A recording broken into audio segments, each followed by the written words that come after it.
네, 이 시간에는 더 큰 믿음을 가지라라는 제목을 가지고 함께 말씀을 나누도록 하겠습니다.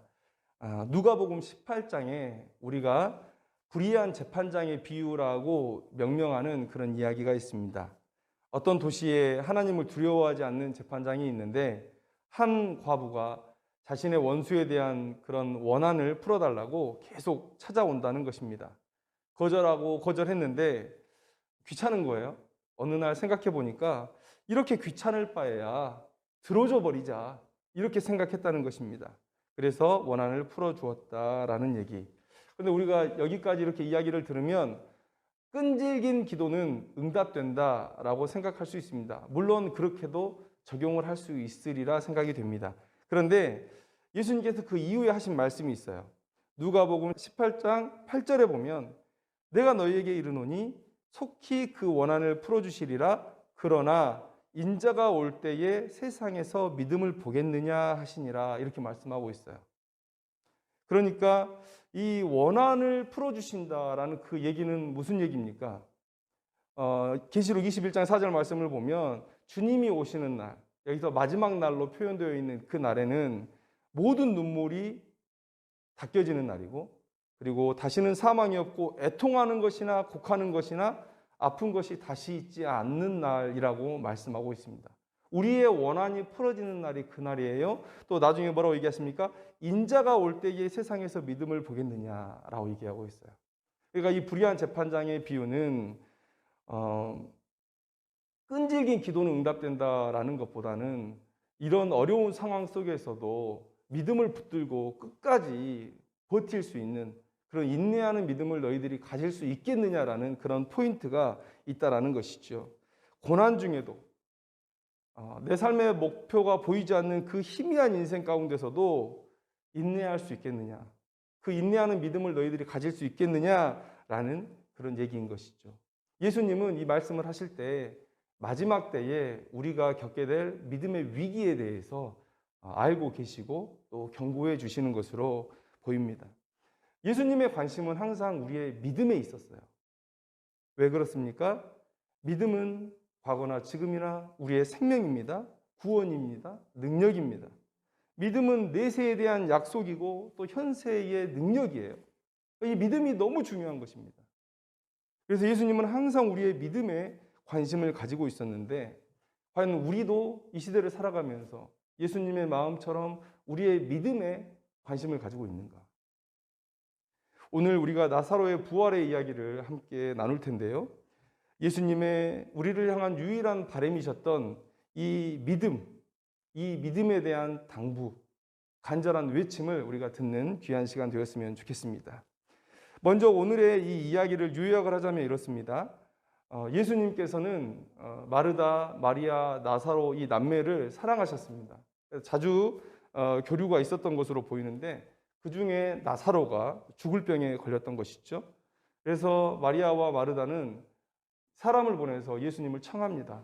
그런데 지도상으로 보면 한 10km 이상 되는 거리에서 예수님께서 계셨어요. 그러니까 예수님께서 세례 요한에게 세례를 받으셨던 그곳에 예수님께서 머물러 계셨는데 이 베다니아와의 거리가 그 정도 되는 거리죠.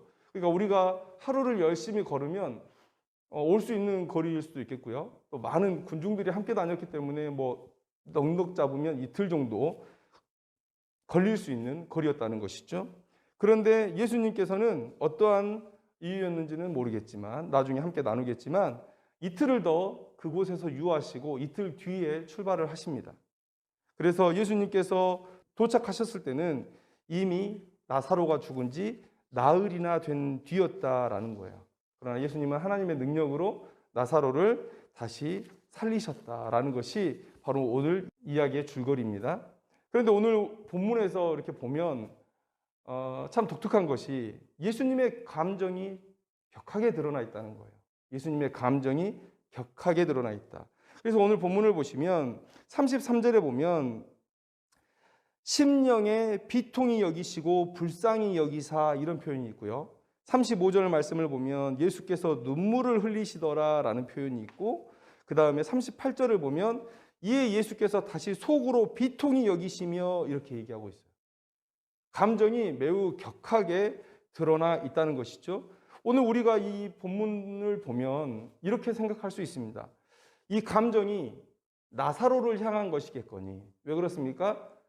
예수님이 나사로를 사랑하셨다고 하고, 그 다음에 이미 이 사랑하는 자가 죽어있는 이 상황, 이런 상황 속에서 예수님의 마음이 얼마나 안타까우셨을까라는 것을 우리가 생각할 수 있습니다. 그래서 이 비통한 감정, 또 눈물 흘리는 감정, 이런 것들이 다 나사로를 향해 있겠거니라고 우리가 생각을 해요. 나사로를 향해 있겠거니. 그런데 그렇게 생각하기에는 좀 이해하기 어려운 면들이 있습니다. 왜 그렇습니까? 첫째는요. 자, 비통한 감정이 나사로를 향한 감정이라고 볼 수 없는 첫 번째 이유는 이 상황을 예수님께서 다 계획하고 계셨다는 거예요. 예수님께서 의도하셨다는 겁니다. 여러분, 나사로가 병이 들었을 때 예수님께서 바로 출발하지 않으셨어요.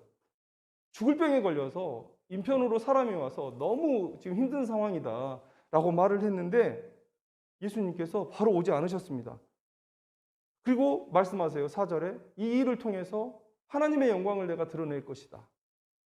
또 7절을 보시면 예수님께서 자, 유대로 가자라고 말씀하세요. 그러니까 주변에서 예수님 그래도 나사로의 집에서 인편이 와서 지금 위급하다고 하는데 가셔야 되지 않겠습니까? 막 이런 얘기를 해서 그런 게 아니라 이틀이 지난 후에 예수님께서 유대로 가자라고 얘기하신 거예요. 예수님께서 그 일을 마음에 담아두고 계셨고 그 상황 동안에 마음에 담아두신 상태에서 계속 지체하고 계셨던 거예요. 그리고 나서 때가 됐을 때 예수님께서 유대로 가자. 이것은 무슨 얘기입니까? 예수님께서 지금 이 모든 상황을 통제하고 계신다라는 것을 보여주고 있는 거예요.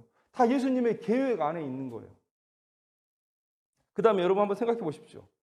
이 비통한 감정이 나사로를 향한 감정이라고 볼 수 없는 두 번째 이유는 예수님은 나사로를 살리시는 일에 실패할 확률이 0.00001%도 없다는 거예요.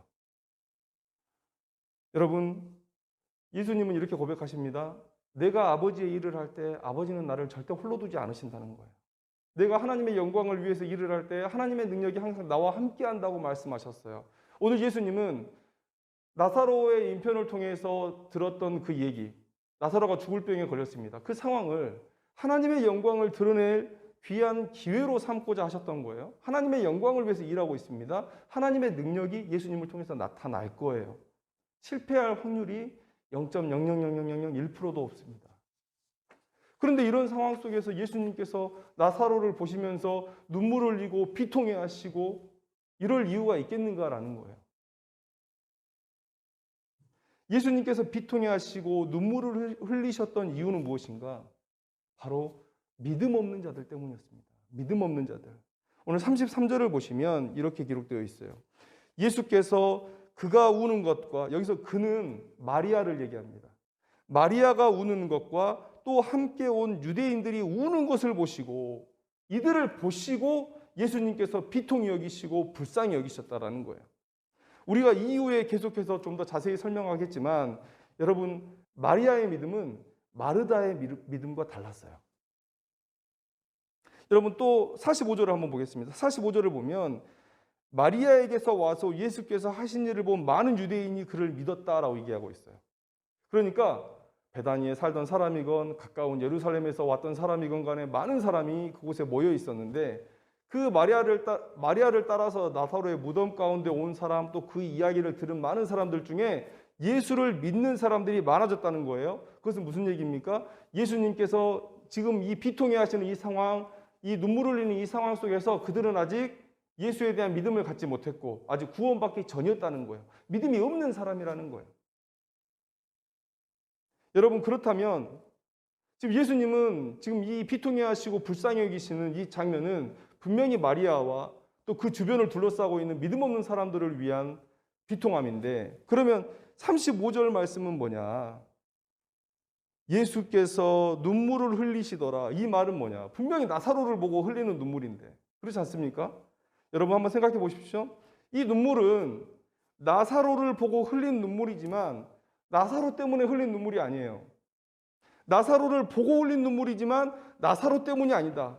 이것은 어떤 의미입니까? 육신의 사망은 죄의 결과 아닙니까?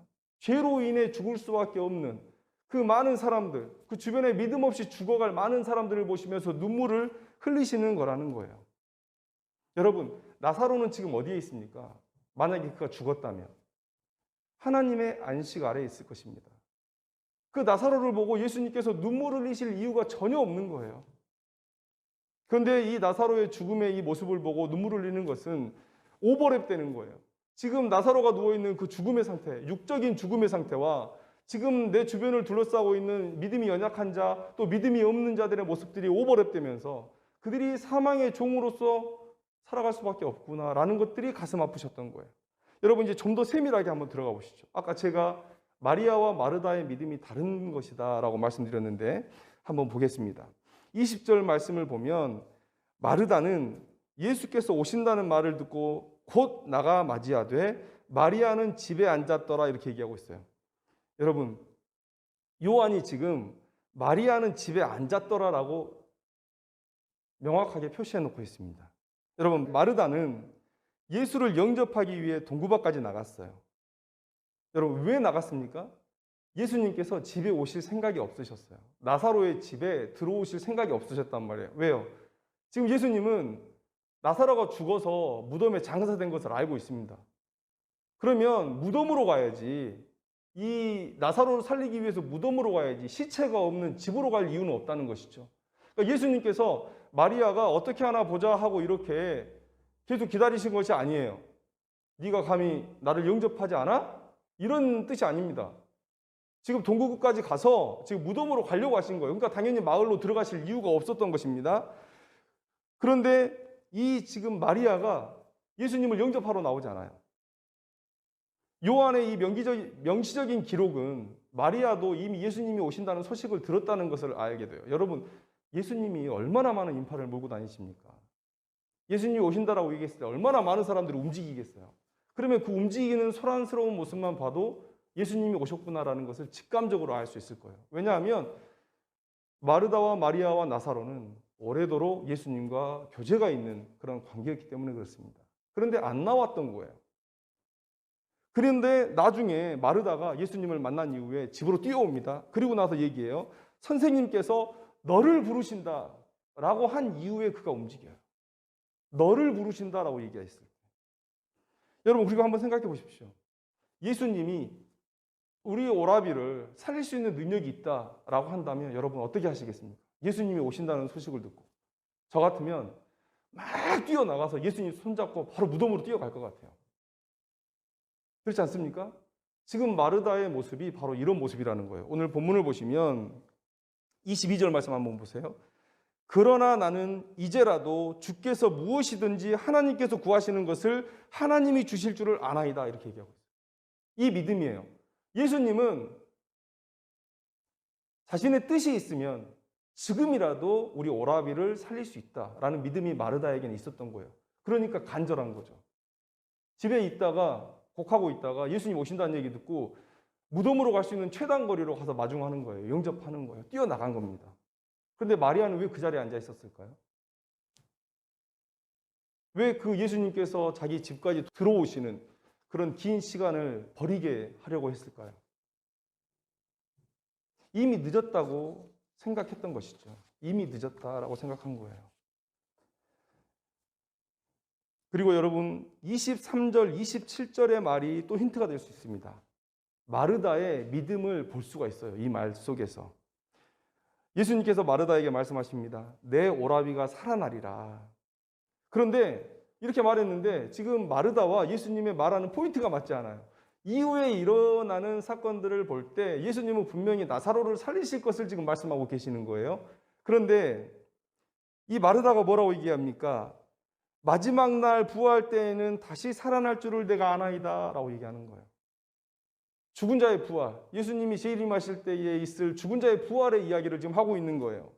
예수님께서 이렇게 얘기합니다. 나는 부활이요 생명이니 나를 믿는 자는 죽어도 살겠고 무릇 살아서 나를 믿는 자는 영원히 죽지 아니하리니 이것을 내가 믿느냐? 주여 그러하여이다. 주는 그리스도시요 세상에 오시는 하나님의 아들이신 줄 내가 믿나이다. 여러분, 지금 나사로를 살릴 것을 믿는 그 믿음이 대단한 믿음일까요? 아니면 오늘 이렇게 마지막 때의 부활 신앙을 가지고 예수님을 만나고 있는 이 마르다의 신앙이 더 대단한 신앙일까요? 저는 후자라고 생각합니다. 왜 그렇습니까? 여러분, 지금 마르다는 오라비가 죽었어요. 예수님이 어디 계신지 알고 인편을 보냈습니다. 분명히 저기서 여기까지 오는 시간이라면 나사로가 살아있을 때 예수님을 만날 수 있는 확률이 있어요. 왜냐하면 여러분, 겨우 10몇 킬로예요. 인편을 보냈으면 몇 시간이면 뛰어서 갈 수 있는 거리입니다. 그런데 예수님께서 듣고 안 오신 거예요. 오늘 오실까? 내일 오실까? 계속 기다렸는데 안 오신 거예요. 그리고 나흘이 지나버렸어요. 그러면 마음에 좀 서운함이 있을 거 아닙니까? 마리아의 서운함이 바로 그거예요. 충분히 오실 수 있는 거리에 있으셨는데, 어디에 있는지 내가 알고 있었는데 안 오셨다는 거예요. 그런데 마리아는 와서 영접합니다. 그리고 그의 믿음이 흔들리지 않는다는 것을 오늘 23절에서 27절의 이야기가 보여주고 있어요. 내 오라비가 죽었어요. 그리고 예수님의 말씀을 오해해서 마지막 때의 부활을 얘기하시는 것으로, 그래서 지금 내가 너의 오라비를 살릴 마음이 없다 이런 식으로 들었을지 모르겠어요. 그래도 그의 믿음이 흔들리지 않았습니다. 일찍 오시지 않은 것에 대한 서운함도 없어요. 오라비를 지금 살리지 않으셔도 못하는 것이 아닌 안 하시는 것이라는 것을 믿었어요. 그러하시더라도, 살리지 아니하시더라도 자신의 상황을 받아들이고 예수님을 섬기는 제자로서의 그 모습을 잃지 않았다는 거예요. 여러분, 이 믿음이 더 대단한 믿음이라고 생각이 돼요. 그런데 마리아와 대조가 되죠. 마리아는 이미 마음이 상해버렸어요. 예수님을 영접하지도 않았습니다. 마르다가 보인 믿음의 반응도 보이지 않았어요. 그래서 여러분, 예수님께서 그가 우는 것, 그녀, 마리아가 우는 것을 보시고 비통해하며 불쌍히 하셨다고 그래요. 복수가 아니에요. 마르다와 마리아가 아니고 마리아의 우는 것을 보시고 그 마음 가운데 이미 끝나버렸다라는 그 생각을 가지고 예수님께서 비통해하고 계셨다라는 거예요. 그래서 예수님께서 마리아를 불러오라는 거예요. 마리아를 불러와라. 왜요? 나사로를 다시 살리시는 그 일을 마리아가 봐야 된다는 것이죠. 왜 그렇습니까?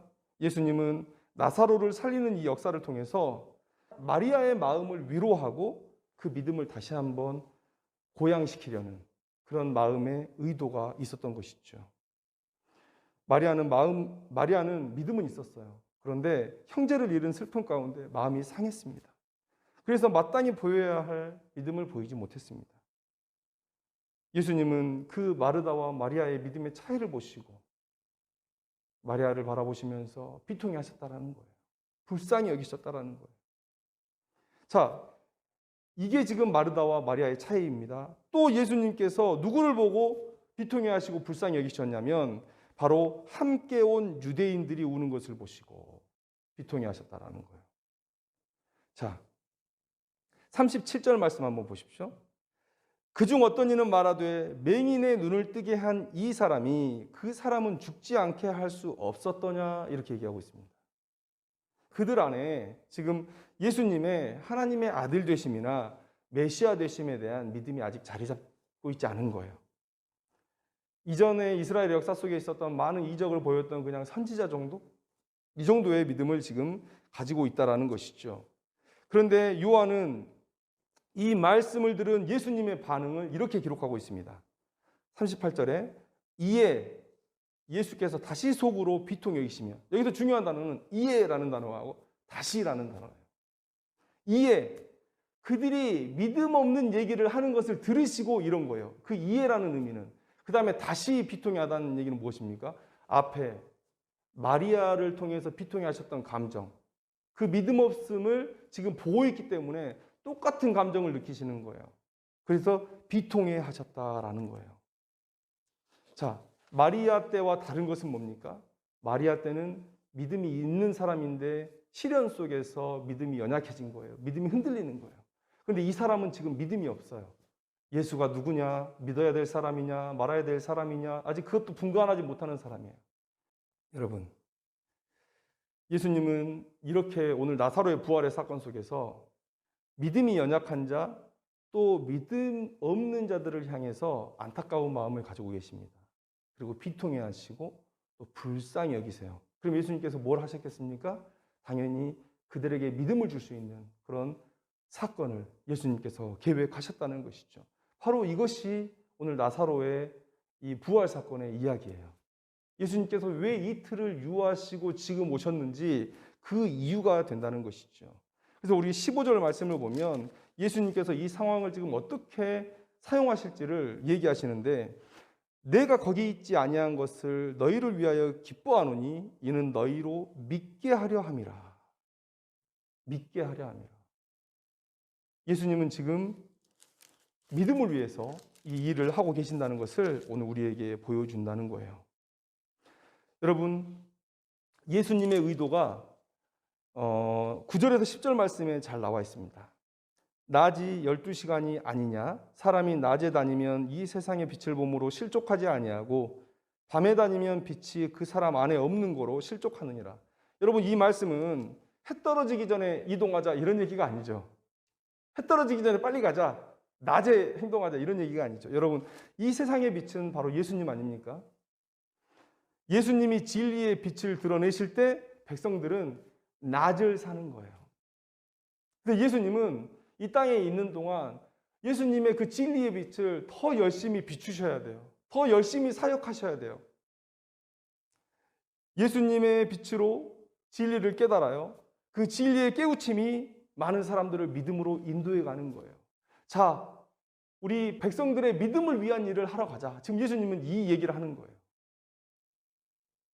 자, 그러면 우리가 이 사건을 읽을 때 누구를 위한 사건이냐는 거예요. 우리가 볼 때, 야, 예수님께서 나사로를 살리셨어. 야, 나사로 진짜 좋겠는데? 여러분, 이렇게 생각하십니까? 여러분, 이 사건은 나사로를 위한 사건이 아닙니다. 마르다와 마리아, 그리고 믿음이 없는 그 주변에 있는 많은 사람들을 위한 이야기예요. 여러분, 우리가 장례식에 가서 예배를 드리는 이유는 무엇입니까? 죽은 자를 위함입니까? 우리가 가서 예배 드린다고 해서, 기도한다고 해서 죽은 자의 미래가 바뀌지 않습니다. 그가 죽은 순간에 이미 천국이냐 지옥이냐 그의 미래, 내세는 다 결정이 된 거예요. 믿는 자라면 하나님의 영원한 안식 아래에 들어갈 것이고, 불신자라면 영벌에 들어가게 될 것입니다. 우리가 장례식에서 예배를 드리는 이유는 죽은 자가 아니라 남아있는 자들, 살아있는 자들의 믿음을 독려하기 위함이에요. 아직 더 나은 믿음으로 성장할 수 있는 사람, 아니면 아직 불신 가운데 있는 사람, 그 사람들의 믿음을 만들고 또 믿음을 더 세워주기 위해서 우리가 장례식에서의 예배를 드리게 되는 것이죠. 여러분, 나사로는 지금 하나님께서 주시는 영원한 안식 아래 들어가 있습니다. 여러분, 무엇을 우리가 제시하는데 그가 그 유익을 포기하겠어요? 우리가 무엇을 제시하는데 그가 그 안식을 포기하고 이 땅에 다시 오겠습니까? 나사로가 이 땅에 다시 올 이유가 있었다면 그것은 딱 하나의 이유예요. 그래서 뭡니까? 그가 사랑하는 남아있는 자들, 그 사람들을 위해서 오고 싶었다는 거예요. 누가복음 16장에 우리 거지 나사로의 이야기를 알고 있습니다. 거지 나사로와 부자의 이야기. 그 이야기에서 부자는 영벌 가운데 있으면서 부탁합니다. 나사로를 내 아버지의 집에 보내소서. 내 형제 5이 있으니 그들에게 증언하게 하여 그들로 이 고통받는 곳에 오지 않게 하소서. 자기가 가면 좋겠죠. 그러나 염치 없어서 자기가 간단 말을 못하는 거예요. 내가 가면 이 영벌에서 잠깐 동안 놓이는 건데, 여러분, 이 손의 끝에 물 한 번 찍어서 혀에도 못 되게 하는데 자기가 나간다? 이거 말도 안 되죠.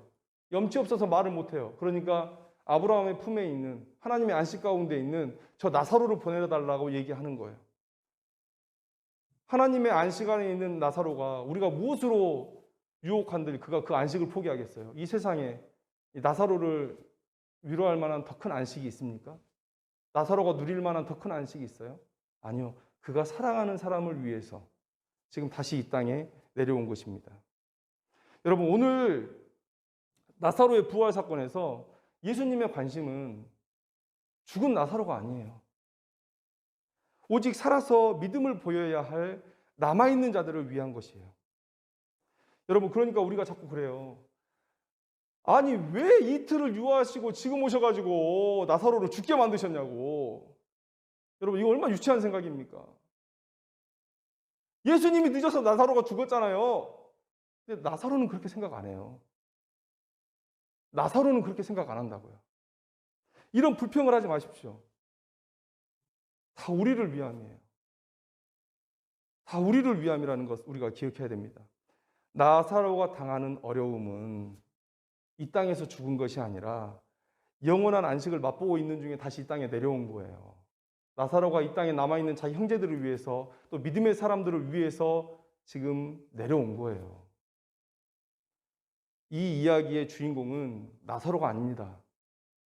예수님의 관심 가운데 있는 믿음이 연약하고 흔들리는 자, 그리고 믿음이 없는 자가 바로 예수님의 관심이고 그들이 주인공이라는 사실 오늘 우리가 기억해야 된다는 것이죠. 여러분, 예수님의 관심은 우리의 믿음에 있어요. 우리의 믿음에 있습니다. 그 믿음이 내세에 대한 약속이고 또 현세의 능력이기 때문에 예수님은 우리의 믿음에만 관심이 있어요. 마르다와 마리아는 지금 인생에서 가장 큰 슬픔을 겪고 있습니다. 생각해보면 그래요. 내가 죽는 것보다 더 슬픈 게 내 가족이 죽는 게 아닌가 싶습니다. 그런데 예수님은 그런 그들에게도 더 큰 믿음을 요구하세요.